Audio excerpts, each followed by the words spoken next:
तो चलो अगला क्वेश्चन करते हैं। क्या लिखा हुआ है कि 2 अंकों की संख्या के अंकों का योग 9 है। इस संख्या का 9 गुना संख्या के अंकों को पलटने से बनी संख्या का 2 गुना है, तो वह संख्या ज्ञात कीजिए। कह रही है कि आपके पास 2 अंकों की संख्या होगा, ठीक, 2 अंक की संख्या होगी, उनके जब अंकों का योग मतलब इकाई का अंक और दहाई का अंक जब जोड़ोगे तो कितना आएगा, 9 आएगा। और इस संख्या का 9 गुना जब करोगे तो संख्या के अंकों को पलटने से बनी संख्या का 2 गुना होगा। कह रही फिर इस क्या करोगे, इस संख्या का 9 गुना करोगे, फिर संख्या को पलट दोगे, मतलब इकाई के यहाँ पर दहाई और दहाई के यहाँ पर क्या कर दोगे, इकाई। जब ऐसा कर दोगे तो उसके दुगने के क्या हो जाएगा, बराबर हो जाएगा। तो चलिए सीधे इसको शुरू करते हैं। तो सबसे पहले माना संख्या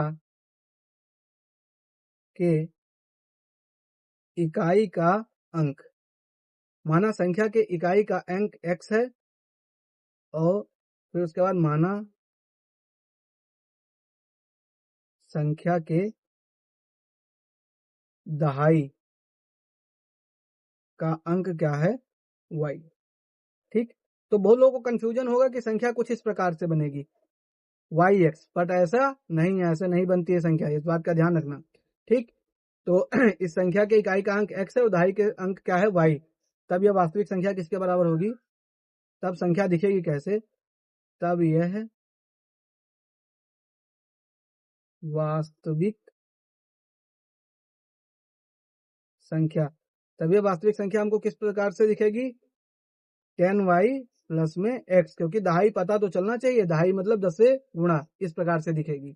ठीक है, अब कह रहा है अच्छा जब अंक को पलट दोगे तब संख्या कैसे दिखेगी, अंकों को पलटने पर, अंकों को पलटने पर मतलब बदल देने पर, समझ गए, इकाई का दहाई, इकाई को दहाई कर देना, दहाई को इकाई कर देना, तब उस केस में ये हो जाएगा 10x प्लस में y। ठीक है, ये बन जाएगा 10x प्लस में क्या आ जाएगा, y। समझ गए, इतनी बात क्लियर है। ठीक है, अब पहला शर्त पे चलते हैं। 2 अंकों की संख्या के अंकों का योग 9 है। ठीक, तो सबसे पहले पार्ट में लिखते हैं, प्रथम शर्तानुसार,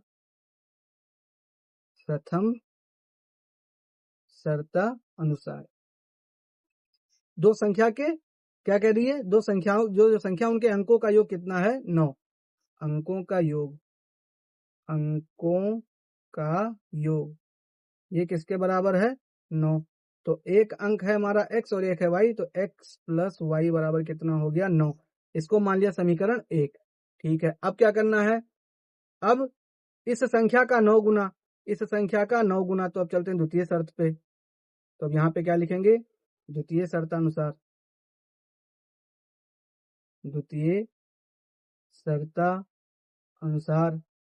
क्या कह रहा है कि इस संख्या का कौन सा गुना, इस संख्या का कै गुना, 9 गुना, अंक पलटने पर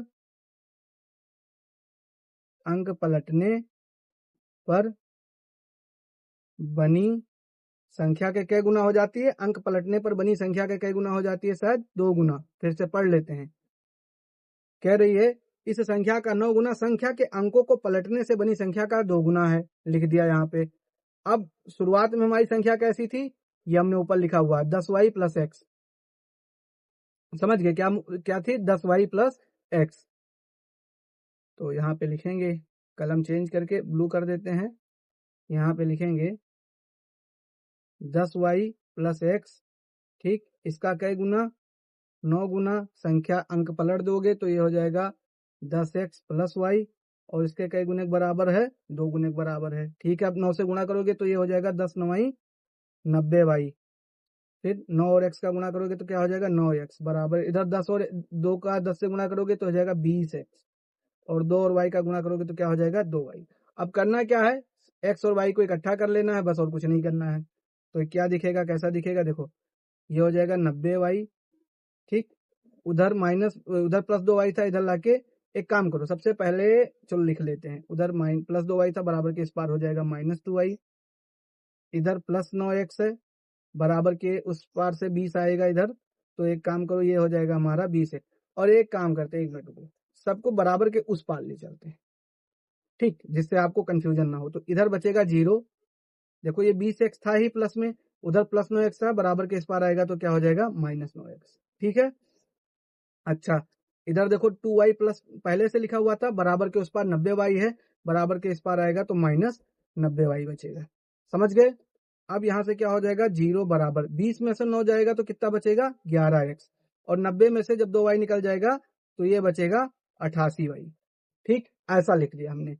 ठीक है सर, अब क्या करना है, अब इस समीकरण को थोड़ा पलट के लिख देते हैं। पलट के लिखने का मतलब कुछ इस प्रकार से लिख देते हैं, 11x माइनस 88y बराबर में 0। ये हो गया हमारा समीकरण 2। अब हमारे पास दो समीकरण है, एक समीकरण पहला था और एक समीकरण दूसरा था, तो दोनों को एक बार लिख लेते हैं। समीकरण एक था x प्लस वाई बराबर 9। समीकरण एक क्या था, x प्लस वाई बराबर 9, ये समीकरण एक। और समीकरण दो क्या है, 11x माइनस 88y बराबर में क्या है 0, ये समीकरण 2 है। ठीक है, अब करना क्या है, किसी भी गुणांक को बराबर करना है, किसी भी गुणांक को क्या करना है, बराबर करना है किसी भी चर के। तो नीचे समीकरण 2 में x का गुणांक 11 है और समीकरण में x का गुणांक 1 है, मतलब पहले समीकरण में x का गुणांक क्या है 1 है। तो हम करेंगे क्या, यहाँ समीकरण 1 को 11 से गुणा कर देंगे। ठीक, हम समीकरण 1 को क्या करेंगे 11 से गुणा कर देंगे बराबर करने के लिए। समीकरण 1 को 11 से गुणा करने पर, अब 11 से गुणा कर दोगे तो कैसा दिखेगा, ये हो जाएगा 11x प्लस में हो जाएगा 11y बराबर 11 नवैया कितना हो जाएगा 99। ठीक है, अब उसके बाद ये हमारा पहला समीकरण था, इसके नीचे समीकरण 2 को लिख दो, 11x माइनस 88y और बराबर में क्या है 0, ये समीकरण हमारा हो गया 2। अब करना क्या है, अब इन समीकरणों को हमको घटा देना है। समझ गए, समीकरण को क्या कर देना है, घटा देना है। तो दूसरे कलर का पेन ले लेते हैं ताकि चिन्ह क्लियर हो जाए। तो यहाँ पे हम क्या करेंगे, माइनस कर देंगे, तो यहाँ भी हो जाएगा माइनस। अब ये जब माइनस अंदर जाएगा तो इसे माइनस कर देगा, ये माइनस था तो इसे प्लस कर देगा। अब यहाँ पे देखो 11x से 11x कट गया। ठीक, अब 88y और 11y, ठीक 88y और 11y ये मिलके कितने हो जाएंगे 99y। तो ये हो गया हमारा 99y बराबर, इधर भी 0 99 मिलके कितना हो जाएगा 99। सो 99 एकन्नम 99, 99 एकन्नम 99। तो y की वैल्यू कितनी आ गई 1। अब y का मान समीकरण 1 में रख देते हैं। समझ गए, तो अब हम क्या करेंगे, y का मान समीकरण 1 में रखने पर, समीकरण 1 हमारा क्या था सर, x प्लस वाई बराबर 9 था। समीकरण 1 था x प्लस वाई बराबर 9, समीकरण 1 था x प्लस वाई बराबर 9, x प्लस वाई बराबर में 9। अब करना क्या है, अब इसमें हमको करना क्या है कि x हो ही गया, y के यहाँ पर 1 चिपका देंगे, बराबर कितना हो गया 9। तो x इधर +1 है, बराबर के उस पार जाके क्या हो जाएगा -1। तो x की वैल्यू कितनी आ गई 8। समझ गए, तो x मिल गया, y मिल गया, और संख्या हमने क्या मानी थी, संख्या हमारी क्या थी, संख्या हमारी क्या थी 10y थी और प्लस में क्या था x। तो 10 इंटू वाई की वैल्यू 1 प्लस x की वैल्यू 1, तो 10 एकन्नम 10 और प्लस 8, तो ये हमारा कितना हो गया 18। समझ गए, तो संख्या हमारी क्या है 18। अब इसके इकाई का अंक है 8 और दहाई का अंक है 1। समझ गए, तो ये वाला क्वेश्चन हमारा खत्म हुआ। अब हमको करना है अगला क्वेश्चन। अब अगला क्वेश्चन करते हैं। अगला क्वेश्चन कह रहा है कि मीना रुपया 2000 निकालने के लिए एक बैंक गई और उसने खजांची से रुपया 50 तथा रुपया 100 के नोट देने के लिए कहा। मीना ने कुल 25 नोट प्राप्त किए, ज्ञात कीजिए कि उसने 50 के और 100 के कितने नोट प्राप्त किए हैं। ठीक, अब क्वेश्चन को समझ लेना ही उसका हल होता है। मीना गई बाजार, मतलब बैंक, उसने वहां से 2000 रुपए निकाले, तो उसने जो कैशियर था जो पैसा दे रहा था उससे बोला कि मुझे 50 के नोट दो और 100 के नोट दो। ठीक, तो उसको दोनों 50 और 100 के जो नोट मिले वो टोटल नोटों की संख्या कितनी है 25। तो हमें बताना है 50 के नोट कितने हैं और 100 के नोट कितने हैं। ठीक है, समझ गए। अब समझो बात को ऐसे कि अगर मीना को मान लो उसने 5 नोट दिए 50 के, समझ गए, मान लेते हैं कितने नोट दिए 5, तो 5 नोटों से पैसे कितने रुपए हो जाएंगे 250। समझ गए, तो हमें तो पता नहीं उसको कितने रुपए दिए, कितने नोट दिए, तो हम सबसे पहले मानते हैं तो यहाँ सॉल्यूशन लिखना चालू करेंगे कि माना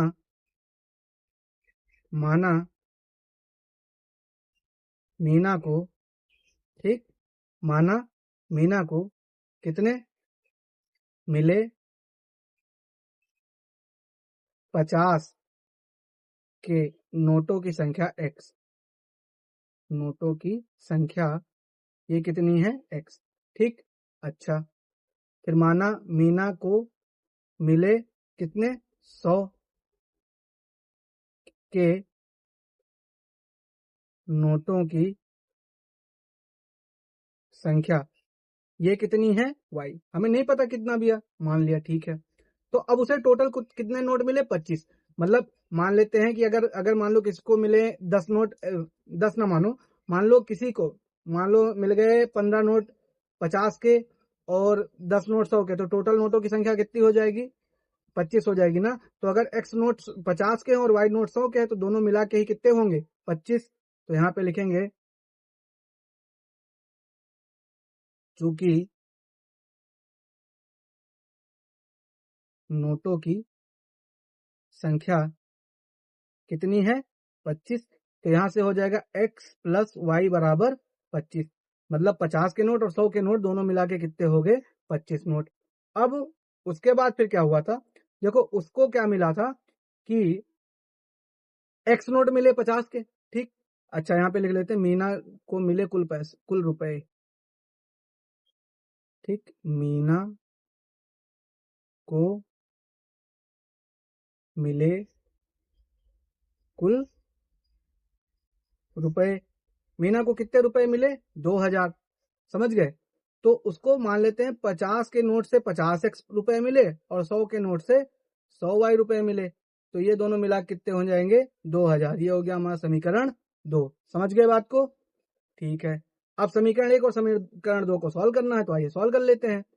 तो एक बार दोनों समीकरणों को लिख देते हैं, ठीक, एक बार दोनों समीकरणों को क्या कर देते हैं लिख देते हैं। तो सबसे पहले लिखते हैं x प्लस वाई बराबर में कितना हो गया 25, समीकरण 1, और 50x प्लस 100y बराबर में क्या हो गया 2000, ये हो गया समीकरण 2। अब हमको करना क्या है कि इन दोनों समीकरणों में ये करना है कि x के जो मान है, मतलब किसी एक पकड़ते हैं, किसी एक का गुणांक सेम करना है, तो अपन कर रहे हैं x के गुणांक को सेम कर देते हैं। तो समीकरण 1 में अगर 50 से गुणा कर दें तो वो भी 50x हो जाएगा। तो हम करेंगे समीकरण 1 में 50 से गुणा करने पर, यहाँ पे लिखेंगे समीकरण 1 में 50 से गुणा करने पर, ठीक, 50 से गुणा करोगे तो कितना हो जाएगा, जो x था ये हो जाएगा 50x, जो y था ये हो जाएगा 50y, और ये 25 इंटू 50 हो जाएगा। तो 25 को जब 50 से गुणा करोगे तो कितना हो जाएगा, इधर करके बता देते हैं आपको, 25 से गुणा करना है किसको 50 को, तो हो जाएगा कितना 25 जीरो ही हम जीरो, और 25 पंचे 125, यानी हो जाएगा 1250, समझ गए। तो यहाँ पे हो जाएगा 1250, ये समीकरण पहला था। और समीकरण दूसरा क्या लिखा हुआ था 50x प्लस कितना y था 100y, और ये किसके बराबर था 2000 के, 1 2 3, ठीक है सर। अब क्या करना है, अब हमको घटा देना है, अब हमको क्या करना है घटा देना है, किसमें से किसको, समीकरण 1 में से 2 को। तो यहाँ पे हमने माइनस लगा दिया, माइनस लगा ब्रैकेट बना दिया, यहाँ माइनस लगा दिया। अब ये तो माइनस हो जाएगा और ये भी माइनस हो जाएगा, 50x से ये वाला 50x उड़ गया, तो -100 में से जब 50 घटेगा, -100y में से जब 50y घटेगा तो कितना बचेगा 50y, ये बच जाएगा हमारा -50y बराबर 1250 में से जब आपका 2000 निकलेगा, 1250 में से जब आपका कितना निकलेगा 2000, तो ये हो जाएगा हमारा 750। जीरो से जीरो कैंसिल हो जाएगा, माइनस से माइनस कैंसिल हो जाएगा, तो y बराबर ये हो जाएगा, यहाँ से हो जाएगा 5y बराबर में कितना हो गया 75, तो y बराबर हो जाएगा 75/5, तो 5 एकम 5 और 15 पचे 75, तो y की वैल्यू कितनी आ गई 15, y की वैल्यू आ गई 15। y कौन से नोट थे एक बार देख लेते हैं, y शायद 100 के नोट रहे होंगे, ठीक, 100 की नोटों की संख्या कितनी थी y, तो ये हमारे हो गए 15। समझ गए बात? तो यानी 100 के नोटों की संख्या हो गई 15। अब y का मान किसी भी समीकरण में रख दो, तो y का मान समीकरण 1 में रख देते हैं। y का मान समीकरण 1 में रखने पर समीकरण 1 हमारा क्या था, x प्लस वाई। समीकरण 1 हमारा क्या था, x प्लस वाई। ये किसके बराबर था? समीकरण 1 था x प्लस वाई बराबर 25। अब x प्लस वाई के यहाँ पर क्या रख दिया, 15 बराबर में हो गया 25। तो x बराबर हो जाएगा ये 25, और आप 15 को इसमें से क्या कर देंगे, माइनस। तो x की वैल्यू यहाँ से क्या निकल के आ जाएगी, आपकी 10। समझ गए? तो यानी 50 के नोटों की संख्या उसे कितनी मिली, 10, और 100 के नोट कितने मिले, 15। तो यहाँ पे आंसर में लिख देंगे, अतः मीना को 50 के नोट मिले कितने, 10, और 100 के नोट कितने मिले उसे, 15, और दोनों मिलाओगे तो 1500 कह रहा हूँ, कितने मिले, 15। तो दोनों मिलाओगे जब, तो आपका 2000 रुपया पूर्ण हो जाएगा। समझ गए? ये हमारा अवधि भाषा हुआ। अब चलते हैं अगले महीना, पार्ट नंबर 5वां, और यही सारा लास्ट पार्ट है इसका। इस क्वेश्चन को आराम से समझते हैं। किराए पर पुस्तकें देने वाला पुस्तकालय, किसी पुस्तकालय के प्रथम 3 दिनों का किराया एक नियत है तथा उसके बाद अतिरिक्त दिन का अलग से किराया लगता है। कहानी ये है कि जब आप वहां बुक लेने जाते हैं तो पहले 3 दिन के लिए फिक्स किराया है, मतलब जैसे मान लो 10 रुपया दे दो, 3 दिन के लिए ले जाओ, ठीक। और उसके बाद, और 3 दिन के बाद प्रत्येक अतिरिक्त दिन का अलग किराया है, ठीक। और उसके बाद जब 3 दिन के बाद अगर और ज्यादा रखोगे तो कुछ रुपया आपको और देना पड़ेगा। पहले बात को समझो। जैसे मान लो पुस्तकालय ऐसा है, वो ऐसे दे रहा है कि पहले दिन जब आप बुक लेके आओगे तो 3 दिन के लिए मान लो 10 रुपया दे रहा है, ठीक। अब उसके बाद जय दिन रखोगे तो 2 रुपया बढ़ के देना है हर दिन के हिसाब से। तो मान लो अगर आपने 5 दिन रख लिया तो 3 दिन का 10 रुपया हो जाएगा और 2 दिन का 4 रुपया हो जाएगा। तो 10 4 कितना हो जाएगा, 14। ये मैं आपको समझा रहा हूँ। अब आइए इस क्वेश्चन को देखते हैं, ठीक। तो सबसे पहले मानेंगे कि पुस्तकालय का नियत किराया कितना है, 100 रुपया। तो यहाँ पे लिखेंगे, माना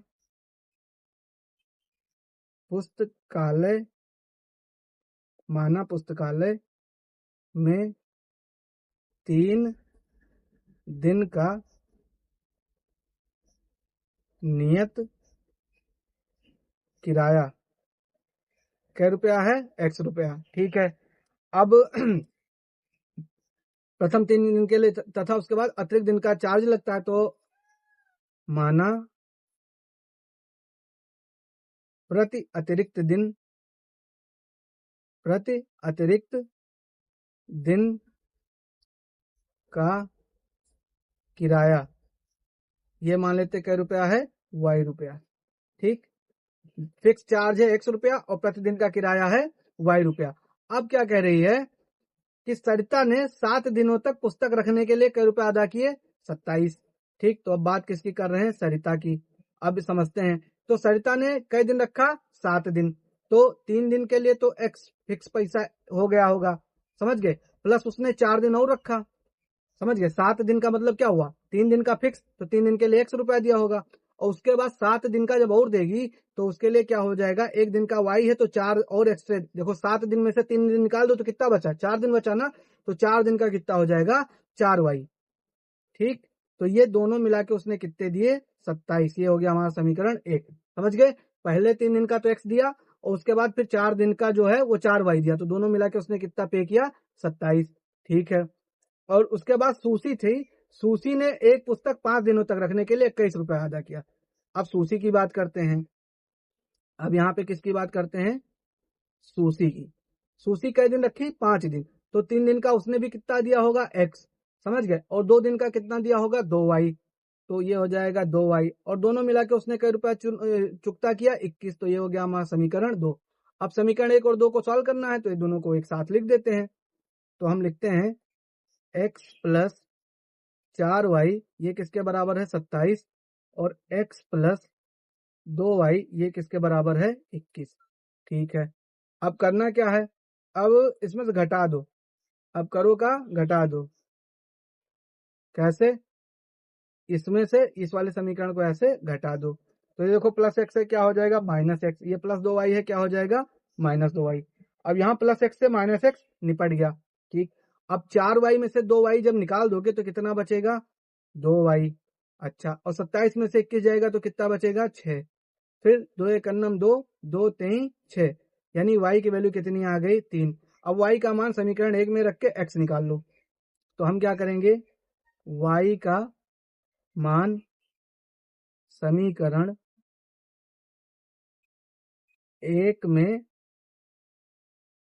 रखने पर, ठीक, समीकरण 1 है क्या हमारा x प्लस 4y बराबर 27। समीकरण 1 है x plus 4y, x plus 4y बराबर में क्या है 27। तो x हो गया प्लस 4 इंटू वाई के यहाँ पर कितना आया है 3, बराबर में क्या हो गया 27। तो ये हो जाएगा x प्लस 4 तो कितना हो गया 12, बराबर में क्या हो गया 27। तो x बराबर हो जाएगा ये 27, इधर प्लस 12 इधर हो गया माइनस 12, तो x की वैल्यू कितनी आ जाएगी 15। समझ गए। तो जो प्रतिदिन का किराया है 3 रुपया है, और जो फिक्स किराया है वो आपका कितना है 15 रुपया है, ठीक।